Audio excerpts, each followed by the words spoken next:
अमेरिकाबाट डिपोर्ट भई नेपाल फर्काइएका भुटानी शरणार्थीहरूको पुनर्स्थापनाको प्रक्रिया थप चासोको विषय बनेको छ। हालै झापाको बेलडाङ्गी शरणार्थी शिविरमा आफन्तको जिम्मा लगाइएका शरणार्थीहरूसँगै 4 सातादेखि काँकरभिट्टा स्थित प्रहरी हिरासतमा रहेका 4 जना शरणार्थीलाई सर्वोच्च अदालतको आदेशपछि शुक्रबार साँझ थुनामुक्त गरिएको छ। थुनामुक्त गरिएका शरणार्थीहरूमा आशिष सुवेदी, सन्तोष दर्जी, अशोक गुरुङ र रोशन तामाङ रहेका छन्। उनीहरू भुटानबाट अमेरिकामा पुनर्वासको प्रयास असफल भई पुनः डिपोर्ट हुँदा नेपाल फर्किएका थिए। भुटानले पुनः अस्वीकार गरेपछि उनीहरू सीमा क्षेत्रमा अलपत्र अवस्थामा रहेका थिए। अध्यागमनको निर्देशनमा उनीहरूलाई नेपाल प्रहरीले 28 दिन हिरासतमा राखी अनुसन्धान गर्दै आएको थियो। उनीहरूलाई झापाको बेलडाङ्गी र मोरङको पथरी शनिश्चरे शिविरमा पुनः पठाइएको छ। यसैबीच बेलडाङ्गी शिविरमा अन्य डिपोर्ट भएका शरणार्थीलाई जिम्मा लगाउने कार्यक्रम सम्पन्न भएको छ। कार्यक्रममा नेपाल मानवाधिकार सङ्घका डाक्टर केपी सुवेदी, झापा अध्यक्ष जय श्रेष्ठ, अध्यागमन प्रमुख तुलसीराम भट्टराई, सहायक सिडिओ तेज प्रसाद प्रसाई, आरसीयूका गुरु प्रसाद भट्टराई र क्याम्प सचिव सञ्चाहाङ सुब्बा सहित अन्य सरकारवालाहरूको सहभागिता रहेको थियो।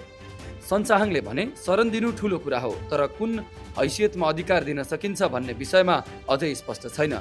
उनले लापता भएका अन्य भुटानी शरणार्थीहरूको खोजी र उनीहरूलाई न्याय दिन सरकार र मानवाधिकार कर्मीको ध्यान आकर्षण समेत गराएका छन्। नजिकैको छाप्रा अथवा स्थानमा राख्ने भनेर दिएको छ। जस्तो यसले चाहिँ हामीलाई पनि अब अन्यलता होइन, जस्तो अन्यलता कस्तो भने यसले कस्तो अन्यलता भने उहाँहरू त 4 जना यहाँ देखा पर्नुभयो, लोकमा 18 छ, 18 देखि प्लस पनि छ। अब उनीहरू के रहने होइन, तर उहाँहरू पनि के हुने, अहिले पनि स्टेटलेसै छ नि त। उहाँहरू यहाँ बस्न त पाएको छ, भोलि उहाँहरूको उहाँहरूलाई परिचय चाहिँ के रहने भन्ने कुरामा हामी अलिकति गम्भीर छौँ परिचय होइन। त्यो चाहिँ त्यसमा चाहिँ हामीलाई पनि चिन्तित नै हो। उहाँहरूलाई यहाँ सर्वोच्च अदालतको आदेश अनुसार सुवेदी, दर्जी र गुरुङलाई दमक नगरपालिका भित्र मात्र आवत जावत गर्न अनुमति दिएको छ भने रोशन तामाङलाई पथरी शनिश्चरी नगरपालिका भित्र मात्रै हिन्डुल गर्न मिल्ने बताइएको छ। साथै 4 जनालाई हरेक हप्ता नजिकको प्रहरी कार्यालयमा हाजिर हुनुपर्नेछ। यो व्यवस्था अदालतले तोकेको 60 दिनभित्रको अनुसन्धान अवधिलाई ध्यानमा राखेर गरिएको हो। मानवाधिकार कर्मीहरूका अनुसार सर्वोच्च अदालतको निर्णयले बन्दी प्रत्यक्षीकरणको क्षेत्रमा सकारात्मक दृष्टान्त पेश गरेको छ। यद्यपि शरणार्थीलाई अझै पनि पूर्ण स्वतन्त्रता र स्थायित्वको प्रत्याभूति गराउने चुनौती भने बाँकी नै छ। शरणार्थीहरूको जिम्मा लगाउने प्रक्रिया मानवाधिकार मैत्री ढङ्गले सम्पन्न गरिए पनि उनीहरूको दीर्घकालीन हैसियत र अधिकारबारे अझै राज्यको स्पष्ट नीति नहुनु चिन्ताको विषय बनेको छ। नेपाल मानवाधिकार सङ्घ र अन्य सरकारवाला निकायहरूले यसतर्फ गम्भीर ध्यान दिनुपर्ने आवश्यकतामा जोड दिएको छ। थुनामुक्त 4 शरणार्थी र जिम्मा लगाएका अन्यको भविष्य अझै अन्यलमा छ। मानवाधिकार कर्मीहरूले अबको प्राथमिकता उनीहरूको कानुनी मान्यता, शिक्षा, स्वास्थ्य र सुरक्षित पुनर्स्थापनामा केन्द्रित हुनुपर्ने बताएका छन्। झापाका सहायक सिडिओले बताएअनुसार शरणार्थीहरूको सुरक्षाको विषयमा कुनै सम्झौता गरिएको छैन। सम्बन्धित निकायको समन्वयमा उनीहरूलाई आफन्तसँग पुनः एकताबद्ध गराइएको बताइएको छ।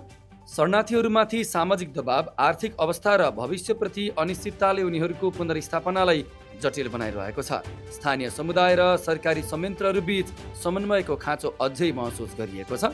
मानवाधिकार कर्मीहरूले भने शरणार्थीहरूलाई फेरि समाजमा समाहित गर्न दीर्घकालीन योजना आवश्यक रहेको बताएका छन्।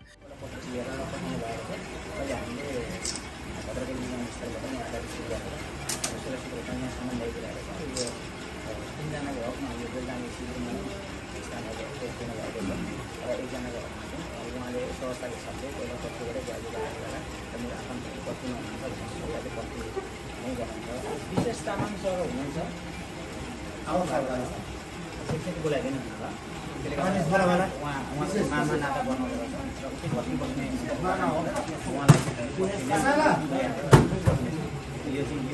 यो माओवादी चाहिँ उहाँ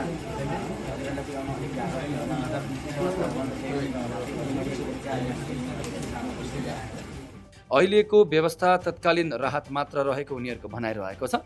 सरकारले यस्ता शरणार्थीको शिक्षा, स्वास्थ्य, रोजगारी लगायतका आवश्यकता सम्बोधनका लागि आगामी दिनमा विशेष रणनीति ल्याउने तयारी गरिरहेको छ।